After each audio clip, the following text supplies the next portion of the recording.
அருண் வீட்டில் திடீரென்று மின்சாரம் போகிறது. கருப்பு இருள். ஓர் ஒளி. அந்த இருளில் மேசை மீது ஒரு பழைய பித்தளை விளக்கு ஒளிர ஆரம்பிக்கிறது. அது யாரும் ஏற்றவில்லையே.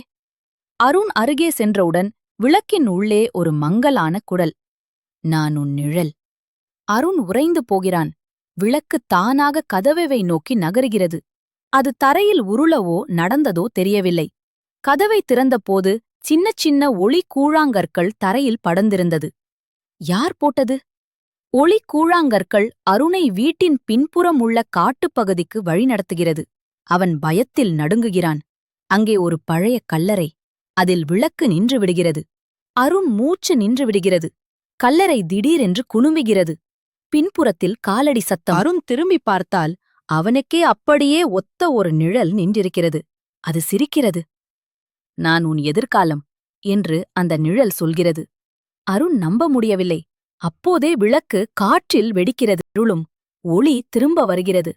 அருண் வீட்டில் தனியாக இருக்கிறான். ஆனால் அவனுடைய நிழல் தரையில் இல்லை. நிழல் எங்கே போச்சு?